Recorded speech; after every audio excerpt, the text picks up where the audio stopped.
Hello and welcome to episode 10 of the Kingfisher Knits podcast.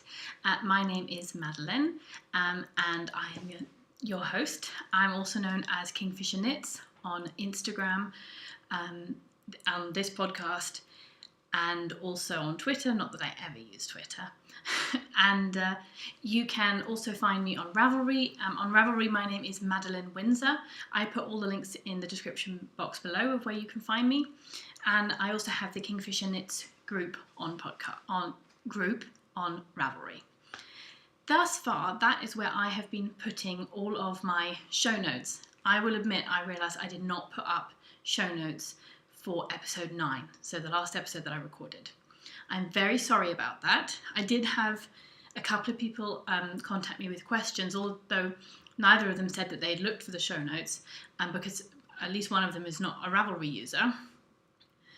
So I'm kind of wondering if this I can have your opinion on, if you like to have show notes on Ravelry, or if you would prefer just to have a set of links directly below this YouTube video in the description box. So if anyone does have any opinion on that, I would appreciate that. I think this time I might try to do it in the description box below on YouTube, and we can see how that goes. But in any case, if you have an opinion one way or the other, do let me know. Of course, I can't keep everybody happy, but I am interested because I'm doing the show notes for you guys so that you can find links to what I'm talking about. Okay, I did want to do one, errata, and that last week I was talking about this lovely book, Knitting from the North, and throughout I kept saying that this, the whole pattern book, all the patterns used the yarn, and I was saying Jamieson's and Smith from Shetland. It's easy to get confused, I think, because there are, I now understand, 2 yarn companies, one called Jamieson's Shetland, or just Jamieson's, maybe Jamieson's of Shetland, and another called Jamieson's and Smith. And Jamieson and Smith, as far as I remember, is the one who do the jumper weight, which you often hear mentioned around. This yarn, however, is Jamieson's Shetland Spindrift. So all the patterns in this lovely book are knit with that, not Jamieson's and Smith. Just wanted to correct myself because when I watched it over in the end, I thought, no, that's not right, but I just kept saying it. So corrections made. I'm going to mix up the order of things that I do a little bit now. I think thus far I've always done FOs and then whips and then other various different types of items. But I'm actually going to do whips first this time and see how that goes. So, just having a quick look at my notes here to make sure I haven't forgotten something crucial that I wanted to mention, but I don't think so, no. So the first whip I want to talk about, I'm wearing. So I thought maybe I'd look a bit silly wearing this, but I don't care, to be honest, and it's quite nice. And I'm so thrilled that I now have, this is my not so faded sweater.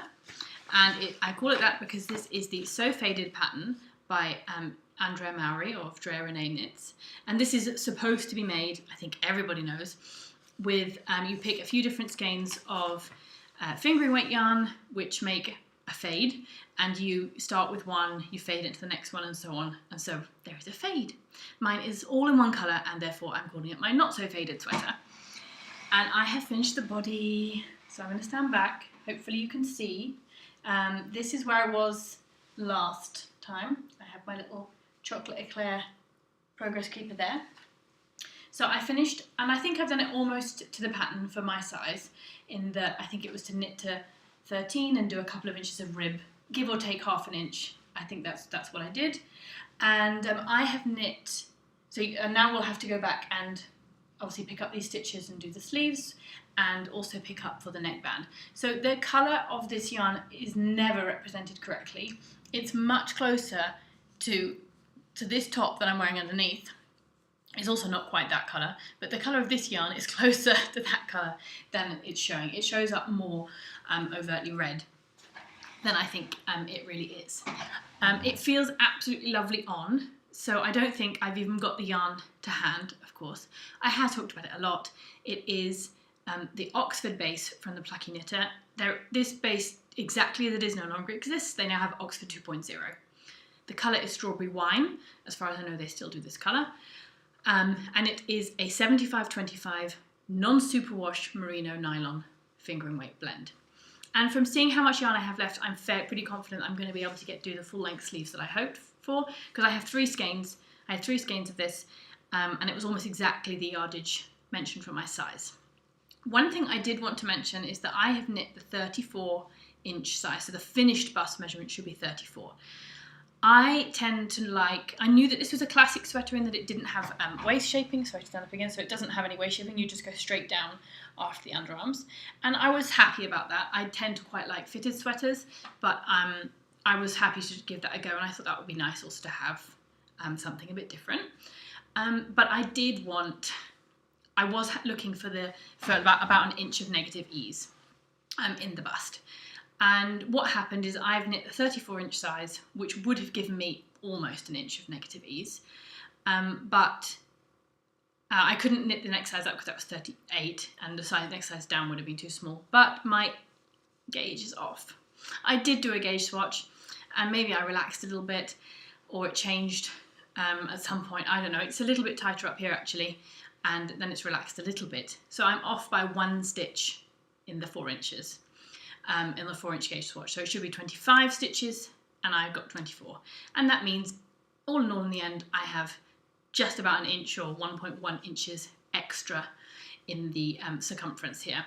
I don't think it's the end of the world.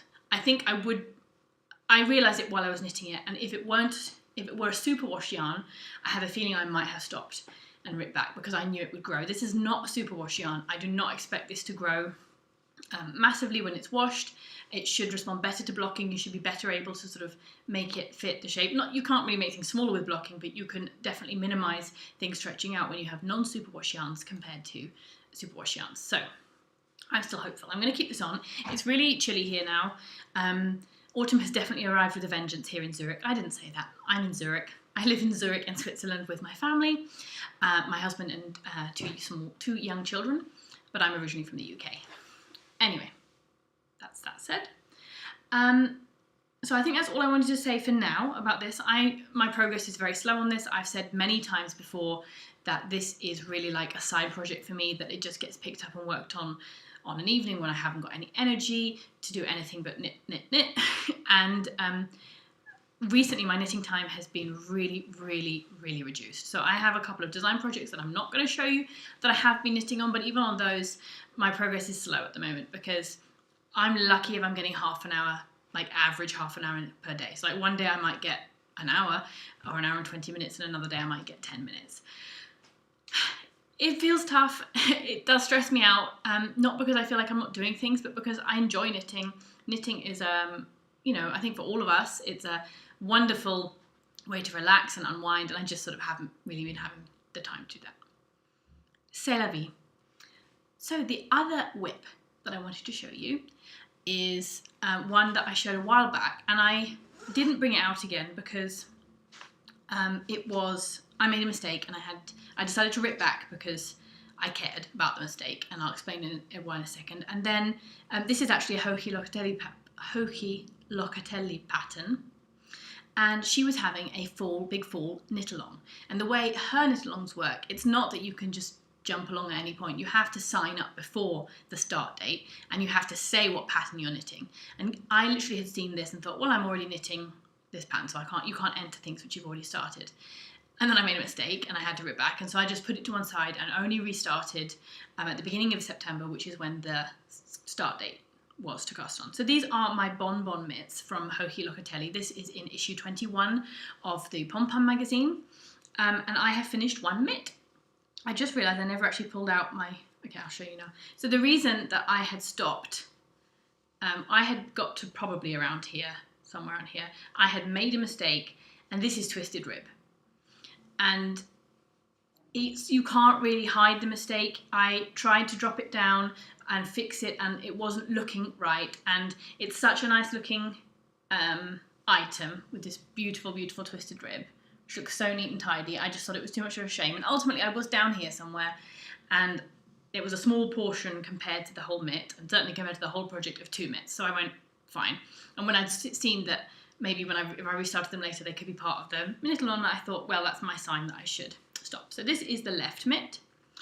You will see I haven't woven any ends yet, and I also didn't even remove the waste yarn. So often when I put things on hold on waste yarn, I don't pull out my waste yarn while I put the stitches back on the needle. I tend to leave it there just in case I make a mistake and I realise that, oh, I didn't pick one up or something. That's why I always try and use pretty fine cotton yarn, so that the yarn is still there. I can knit a couple of rows, because it doesn't matter once you knit past that row carefully where the yarn was in. It's kind of like a lifeline in case you made a mistake at that point. So I still have my waste yarn there, but this is the beautiful, beautiful twisted rib. And here you have this. I don't think the lace pattern is going to show up brilliantly, just because the variegated pattern doesn't, the variegated slight, the slight variegation in this yarn doesn't ruin the pattern when you look at it by eye, but given that it blows out so much with the camera, you can't quite see it so well. And this pattern is meant to have a tiny little pom-pom that you just put here. I'm still undecided as to whether I really, really want to do it. I love how it looks. I want to do it, but how practical that will be. So I might just make one little one and put it on and, you know, see how it's going. So I haven't yet cast on the second mitt. I will be doing that soon. But so one is done, and that came along really quickly once I did it. And I mentioned when I first spoke about this pattern that this is twisted rib, so it's knit one through the back loop, purl one through the back loop the whole time. And that's because you're meant to be able to, it looks tighter, so if you do a proper twisted rib that's twisting both the purl and the knit, it makes a better fabric, a tighter fabric. It's not really, I would say, much prettier, but it also means that you can do this. So you can turn up this cuff and you still have twisted knit stitches on the back, because the purl stitches were worked twisted. Purling through the back loop all the time is really a pain. So I thought about it and I realised that I could do a Russian purl stitch, and I mentioned this before, and I have a little video of it on my Instagram from a while back. So I could do a twisted purl stitch. I could manage to get a twisted purl stitch by doing a Russian purl stitch, because a Russian purl stitch basically twists the stitch, and normally when you do a Russian knit stitch, if you're like purling on the wrong side and knitting on the right side, when you do a Russian knit stitch, that untwists that basically. But because I'm just every single time doing a Russian purl, because I'm always on the right side of the work, it worked. I had to test it, but it worked. So I was really happy with that, because I found that easier to work than doing purling through the back loop. Okay. So that is one mitt. The yarn I haven't mentioned, it blows out horribly. Also the light, today it's raining terribly bad, so I had to put my lights on as well here, which probably isn't the best, obviously, for showing off things, but otherwise you wouldn't probably see anything very well. So this yarn, this is a DK weight yarn. This is the 100% Merino DK from Hedgehog Fibres. So that's the little tag there. And so this is this is the Spell colourway. This is one of their repeatable colourways as far as I know, and it's beautiful. It is less electric than you're seeing there, less neon-y. There's a bit more blue to it, but it's really, really, it's lovely to knit with, and I love the colour, and I love that you just got that little bit of variation that you can, I mean, here it shows up the variation much higher contrast, but it's got that sort of bit of interest without being too far away from a tonal yarn, basically. So that's living in my Me project bag. And for this I've taken them off now, but I was using the Progress Keeper and a little set of stitch markers. These are sort of lavender coloured ones. These came from Fondant fibre when with one of the installations, I always say installation is terrible. Can't think of the word. There was a club. 1 month you got sent something, and within that there were this Progress Keeper and stitch marker. Okay, so the first FO that I wanted to show off, I don't have anymore. So I thought about it, and as I knew I was giving it away, I recorded a separate little video, and that's what I'm going to put in here. I will say that in that video I'm wearing my dressing gown and I have no makeup on, which is fine, but it just might be a slight contrast to how I look right now.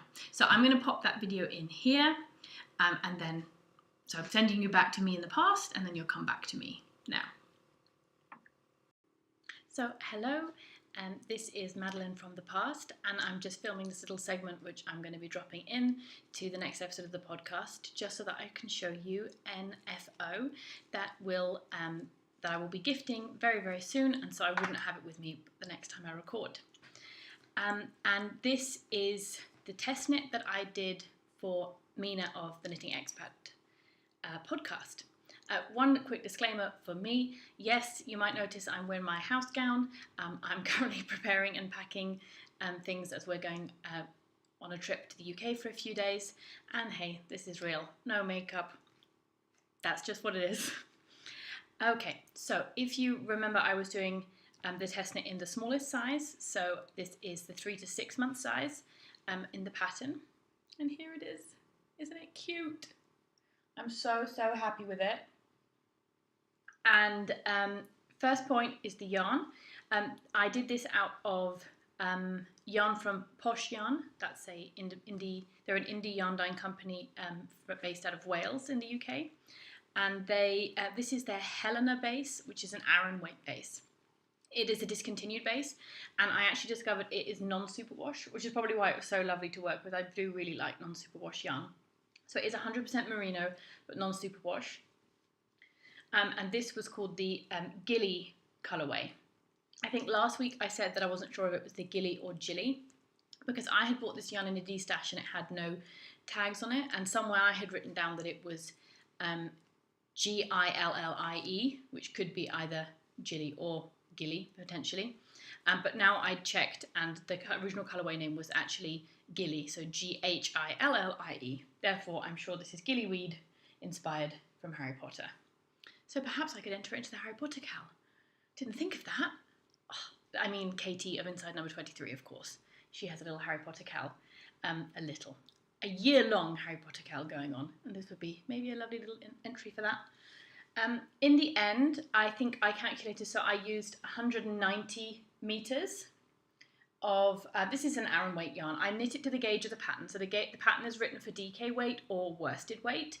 But what matters, of course, is gauge. So I did have to use a 4mm needle, which is a bit of a small needle for such a weight of yarn. But I got gauge, and after blocking, all that's different is my length is a touch longer because I decided to just knit almost an inch longer in the end. But otherwise, it is exactly the chest measurements and sleeve circumference and everything that Mina had stated in her pattern. You can see it's a little raglan sleeve. I've knitted the textured stitch option, in case you didn't see me talking about it last week. It's called the Mix and Match Baby Sweater because she's giving it to you in lots of sizes. She gives you an option to do a stockinette stitch body or a textured stitch body, an option to have the hem raised, the neckband raised a little bit at the back of the neck, which I did choose that option, or just to have them equal heights. She also gives you the option for short sleeves or long sleeves. I did a little short sleeve top. And she also gives you the option if you want akin to the raised raised back of the neck. She also gives you an option to have a lower back hem.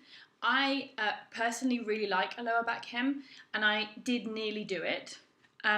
This is for a little boy. I'm not saying that boys can't wear dip hemmed items. They absolutely can, and for kids it's quite useful that the back is a little bit longer to make sure it covers them, you know, when they're moving around and what have you. That's why I knit the whole thing just a little bit longer in the end, and I decided not to do a curved back, just in case perhaps the recipient doesn't like that so much.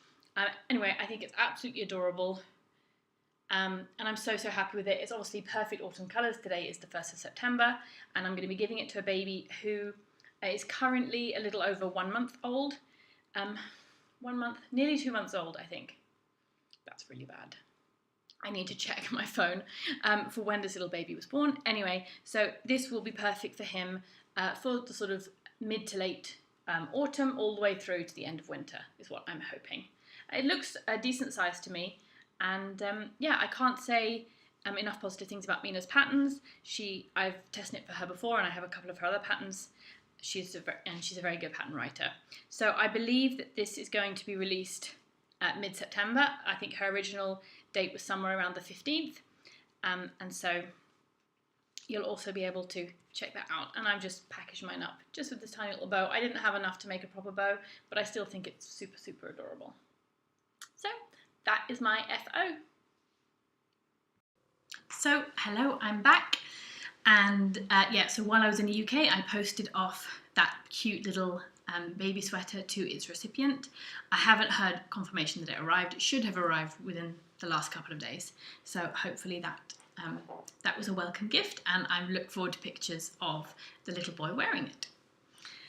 So that was my only FO that was a true FO, a whip that you'd seen develop and was now a project that was finished. But I also wanted to show you a couple of FOs, one of which you've already seen, also as part of an admin for some announcements that I needed to make. So the first one is to again show you my Artemis shawl. Try not to get in all the mess. So if you remember, this was a shawl design which I did with in collaboration with TreLiz, and TreLiz is a wonderful, very, very colourful, very bold indie dyer. She's based in Greece, and she had sent me, so we had discussed the design, and the design entailed one full skein of yarn and 5 mini skeins. So in the end, it's 100 gram skein of fingering weight single ply merino is what the design is knit up in. So that means 366 meters, and 5 20 gram minis of the same base. So this is her Zeus base, which is her 100% merino single ply base. And here we have, this is not one that is super easy to show, not least because it's more than my arm span, and also because if you try and hold it tip to tip, well, I can't hold it tip to tip, is the point, it tends to start flopping down. So I'm going to start at the beginning, which is where you cast on, and I've shown you this before, but just for those who maybe are coming in here for the first time, I've had a few new subscribers recently. So you're knitting like this, and you get this sort of arrow shape, you know, sorry, here we go, going down the middle, this spine. It's all the way down here. Ugh. And then it finishes off here. So it does make a type of triangle, very much pretty asymmetrical, but not completely. And it both goes nicely draped around the shoulders. This clashes a little bit with what I'm wearing right now, but anyway. So it both goes nicely draped around the shoulders, and you can wear it more kerchief style, let's say. I didn't do this last time that I showed you this design because it was really hot and I wasn't much in the mood. So now I can put that on. And there we go. And so obviously this gives you a great chance to play with some colours. And so now TreLiz will be making kits, and pre-orders are going to be opening soon. The current date that we've got penciled in is the 25th of September. This will, of course, I will post about it on my Instagram, and TreLiz will also post about it on her Instagram. So if you're interested, certainly make sure you're following both myself, Kingfisher Knits, and TreLiz. She's called TreLiz Colour is Power on Instagram, but if you just type in TreLiz, and TreLiz is T-R-E, like the French beginning for très, which would of course have an S as well, but this doesn't, so T-R-E-L-I-Z. Then you'll definitely get all of the info about this. And also over on my Instagram, you can see one of the other sets of colours that she came up with for this, which is just stunning, with a beautiful dark blue to be the main colour, sorry, here, and a sort of almost a gradient of blue, green and yellow to make up the minis. So those pre-orders will be released, and the pre-orders will include the pattern. So when you pre-order a kit, you will be getting the yarn and the pattern included. And obviously for any of those who need to work through stash and want to knit this from stash or other things that they have, then I will be releasing the pattern on Ravelry for individual purchase. So just to quickly tell you the colours here, this main skein that I used all the way throughout is called Warhol. And this is where we see if I can remember all the colours in the right order. I know the names, I just tend to get confused. Anyway, this neon pink here is Fight Club. This mauve is Yarngasm. This turquoisey aqua is Do Me. This is where I get confused. This yellow, I'm almost 100% sure, 99, is called Manipura, and the orange is called Svadhisthana.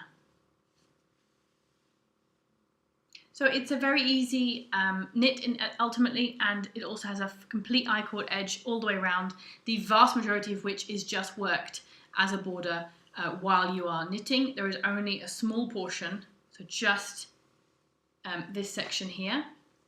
That's the only section which is where you work an I-cord bind off, where you're just working bind off all the way along here. Every other bit of the I-cord is worked as you're working the shawl. So yes, 25th of September, there or thereabouts, will be the release of this pattern and the kits. I've been wearing that an awful lot, and it stood up really well to how much I've been wearing it. I try not to wear things before release too much, just because, you know, in case someone wants to see them in perfect condition, freshly blocked, but I'm not very good at waiting. Okay, first shawl kit release announcement. Put those words in the right order, or however you think they sound better to you. Okay, the second one, I realise I haven't actually shown this full shawl off on the podcast. I did post about it on Instagram for the first time last week, and I have had test knitters finishing. So one test knitter, who is the lovely Shauna of the Shauna Knits podcast, and she's also Shauna Knits on Ravelry. She finished this test knit a few weeks ago. And also Danny of the Little Bobbins podcast is also test knitting. She's currently knitting at the moment. This is my collaboration with NorahGeorge Yarns, and Tracy, a friend, or I don't know, acquaintance, an Instagram friend for sure of Tracy's, also was a test knitter and knit up one to actually be a sample for Tracy to have in another one of the colourway kits. So I'll tell you a little bit more about the kits in a minute, but I should show it off. So this is called the Stracciatella Shawl. It's Stracciatella is the Italian word. And I think most people know that Stracciatella is a flavour of ice cream.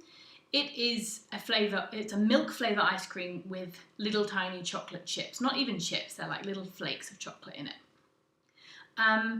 And stracciatella also means a few other types of foods and things in Italian, not so well known. And it basically means this sort of, small things broken up in something else. I'm not very good at explaining things, I'm afraid. But to me, when I was knitting this up, I thought it looks like ice cream, and with all these beautiful speckles, maybe it could be called stracciatella. And so this one is called Strawberry Stracciatella, this kit, the pink kit. And Tracy has done cookie dough, which was knit up, which is the one which she now has as a sample. And she showed it on her podcast, which is Crafts from the Third Floor. So you can pop over there on her latest episode. She showed that off. And the one which she sent to Shauna of Shauna Knits is the mint choc chip. And instead, Danny of Little Bobbins is knitting Tutti Frutti.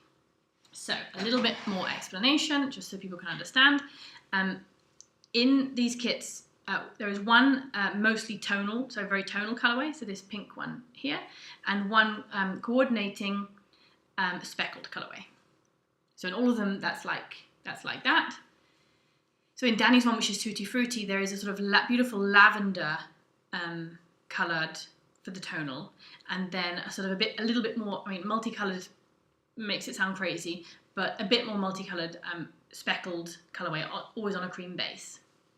Really, really beautiful. You should check out her. I think I also reposted it on my Instagram when she'd started her little shawl. And you may notice, so this is, I would call it a semicircular shawl. It's a lovely, lovely size. But you might notice it's got sort of non-classical lines. So I didn't find a name or another example of a shawl which looked like this. This was just an idea that I had at one point. And so I'm calling it a semi-swirl. So you have some shawls that are knit completely in the round, which have this swirl effect. And so this is just sort of a semi-swirl. So you get these 5 sections, and throughout you're playing with texture. So it makes use of basically a double seed stitch here. And then down here you're playing with also putting in garter, a little bit of garter. And at the end there's a bit more, sorry, my screen went dark. A bit more garter, and then this border which uses these drop stitches all the way around. This is knit in the 100% superwash merino base from NorahGeorge, which is absolutely lovely. It is a 3-ply base, if I remember correctly, and it's got a whopping 450 meters, I think, per 100 grams. It's amazing. I have written the pattern so that it doesn't quite use up all of those large skeins. I was thinking in terms of some people who might not be able to get their hands on this exact yarn, which has very generous skeins, and would like to use sort of more normal 100 grams for 400 meter there and thereabouts skeins of fingering weight yarn. So yeah, that is certainly doable. And I did have one test knitter who already test knit this just with yarn from her stash, and that was absolutely fine. So I find that this, this is a shawl. It's a very deep, proper full semicircular shawl. So it goes beautifully around the shoulders and stays put. You can also sort of, tuck it over a little bit for a little bit more warmth. And you can still wear it in a sort of kerchief style. And that I've been wearing quite a lot recently in my jacket. Sort of either tucked up really tight like this. I mean, then it's really, really soft and really warm, but you can also loosen it out a bit depending on your preferred style. So I'm really happy with this. The current release date for this shawl and the pre-orders will go up on NorahGeorge Yarns website, is going to be the final Friday of September, which is, I believe, the 29th of September. So now I've finally shown those off. So this is, the strawberry. There will be cookie dough. There will be, I believe, a citrus one, which I'm not sure I've seen yet. There will be tutti frutti, and there will be mint chocolate chip. So I was really, really happy with this one. And it's so soft. Well, everything knit in 100% merino is soft. So also the single ply one is very soft. But there really is a lovely drape from this 3-ply, which worked really beautifully with the texture and those drop stitches at the end. I didn't say this has an I-cord all the way along the top edge, which is knit while you're working, and I have specified an Icelandic bind off in the pattern. Maybe I'll give you a little close-up of that. I really, really like how it looks. I think it's a great bind off for when, there's been, obviously this is next to drop stitches, but where there's been a garter edge, I think it echoes really nicely the garter that was above. It is not a bind off. It's not as stretchy as this drop stitch section, of course, but it gives a lovely structure, actually, I find, therefore, to the edge, because you don't want this to stretch out so much and then be disproportionate with the rest of the shawl. Okay, so those are my 2 shawls. I think for the TreLiz one, I didn't say that it was called the Artemis Shawl, and I chose that name because Artemis was the Greek goddess of hunting and archery, and with all the arrows that are created, the lines look like arrows running throughout the shawl. I wanted a name which reflected the arrows, and I thought, well, Artemis is perfect because it's the Greek goddess and the yarn comes from Greece. So it made a lovely combination, and it's big and strong and bold, just like obviously the character of goddess of hunting would be. So I have, I think, taken up quite a lot of time, but I did want to show, I have two tiny acquisitions, and I wanted to show off an old FO. I wanted to show this one off now, mainly because I've just started to pull out knitwear and the like, and this is one that I'm really proud of from the beginning of the year. Sorry, I just threw a shawl on the floor. Dear oh dear. I did warn you I'm not very organised. So this is a dress, a sort of, it is a dress that I knit for my daughter. I knit it at the beginning of this year, so in January. I think I knit the whole thing in January, actually. It's knit out of an Aran weight yarn.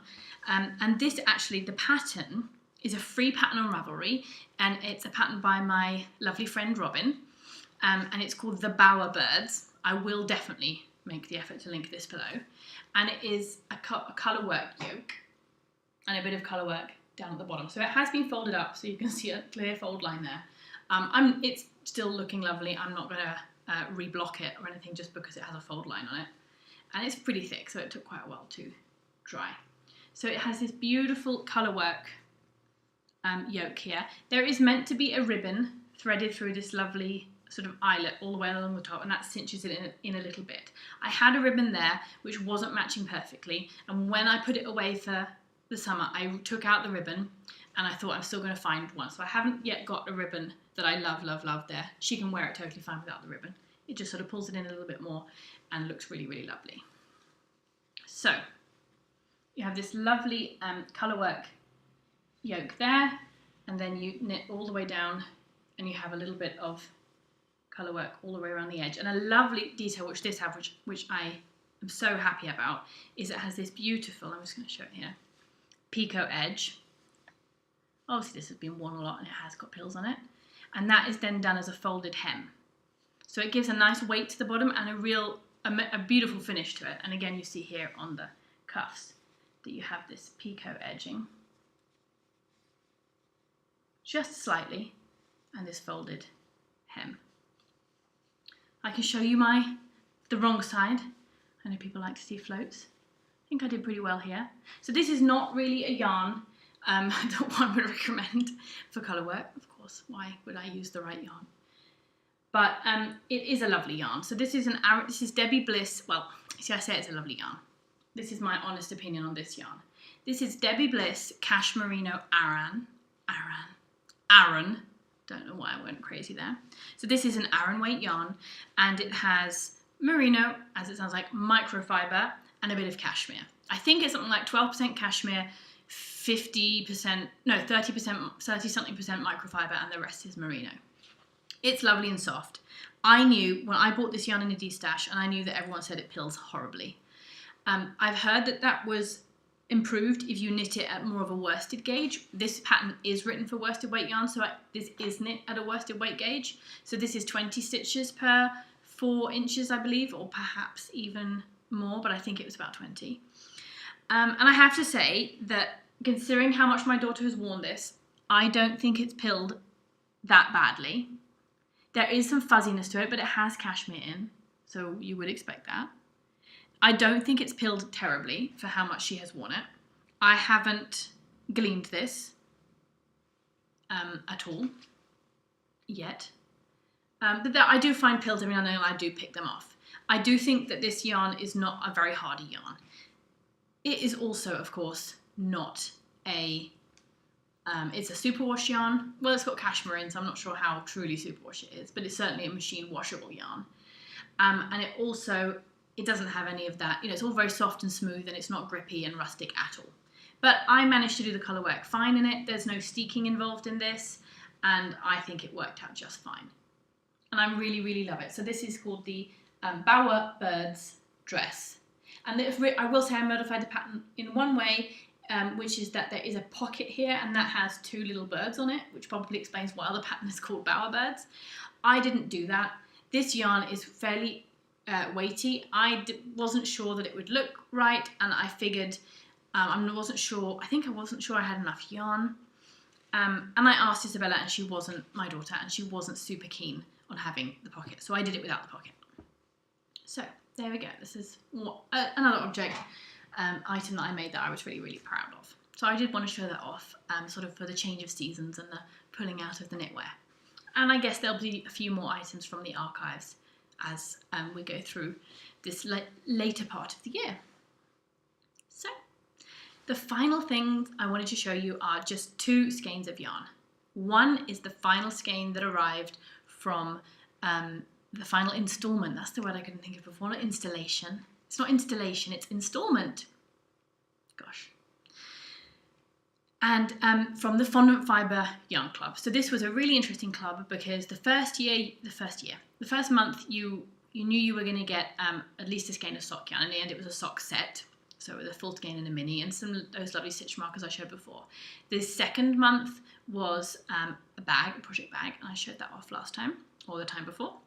And the third month was a custom dyed skein of yarn. So you could tell her colours or what have you. And I just said, as far as I remember, all I said was peacock. So something peacock. And so that arrived, and I was absolutely thrilled with it. So this is from Fondant Fibre. She's based in the UK. And this was on her Austin base, which is a base I've never tried before, her scrummy merino cashmere nylon, MCN. And so this is called Madeleine's Peacock. And it's just amazing. So as always, this camera shows up more contrast between the colours. So all the colours there are correct. It's actually showing up very, very well. You could just darken it slightly, let's say, and imagine that these blend better into each other, because by the naked eye they really, really do. This just picks up more contrast somehow. I'm not a whiz with in-depth techie stuff as to why that's happening. It's beautiful, and I immediately wound it up the very same day. I did an Instagram story, I think, about how amazed I was, and I wanted to cast something on. I mean, actually not to cast like a project on, but get it on the needles, see what it looked like. And I already did that. I knit up a couple of little swatches, already pulled them out, was really happy with how they look, and decided that I think I'm going to pair it with this lovely skein. This is also an MCN. This is from Knitting in France. So Knitting in France you can find on Etsy. So Fondant Fibre have their own website, which is fondantfibre.co.uk. Knitting in France you find on Etsy. This is an MCN. It's different in that it's a high twist, and you can probably see that. I can see it very clearly that this is a high twist. But there's some distinct similarities without being exactly the same, and obviously a contrast in terms of how dark this one is and how light this one is. So I think those are super beautiful together. So I said I'm just going to show you that really quickly. And the other thing, and this, so I was away last week and I got back, and I'm always happy to be home, but we had a really lovely trip, and it was a really short trip to the UK. And when I got back, I was so happy to find that this was waiting for me. So this, I think, is fairly well known, and this is a skein of Mind the Gap from Trailing Clouds. So I believe that when Trailing Clouds started out, they were, self-striping sock yarn, and I think that this is the only colourway that they make now. And it's a crazy colourway. I don't think it tells me here how many different stripes you're going to get, but there is a stripe for every colour of the London Underground map. If you're not familiar with the London Underground map, go look it up. I will not name all these colours now. Amy of the Stranded Dye Works, when she knit up her socks in this colourway, she was able to name all of them. I think I might be. We'll see. Will test me once I start knitting it up. While they're in the skein, I find it like probably a little bit harder somehow to think about what they are. But once we've got a nice amount of them. So I will say that this is kind of a seconds skein. So I wasn't even looking for this. I was on Etsy and this popped up in the recommended or suggestions or what have you. I saw it, I knew what it was, I went and I bought it. And I think I noticed when I bought it that it was a seconds, and that means it's got one knot in it. Now it says in the description that the knot does not affect the sequence of the colours or what have you. I don't know what that means, because normally if I find a knot I would undo it and then weave the things in. So I'm going to have to see when I skein it, when I cake it up, where that knot might be, how that might affect things, what I might choose to do about that, basically. We'll see, but I don't care. It's beautiful. There's one knot in the whole skein. I'm sure I can work around it. And this is the Blueface Leicester base. I don't know if she has more than one base. This is 75% wool, 25% nylon, and it is superwash, and it's BFL, and it feels lovely. Again, I love BFL. You get that sturdy feeling. Doesn't feel rustic to me at all. It's not buttery soft. It feels sturdy, but it is soft. I mean, it's next to the skin soft. There's no prickle. I almost wound this up immediately and then had so much to do, I realised I couldn't possibly do it. So I do have no vanilla socks on the needles right now, so these will be the next ones on. I have other yarns that I had thought I was going to knit up, but I have to do these now. It's too amazing. So definitely, if you think that these sound amazing, I know that they look amazing. I've seen them on the Stranded Dye Works podcast with Amy, and you must stalk Trailing Clouds if you want this.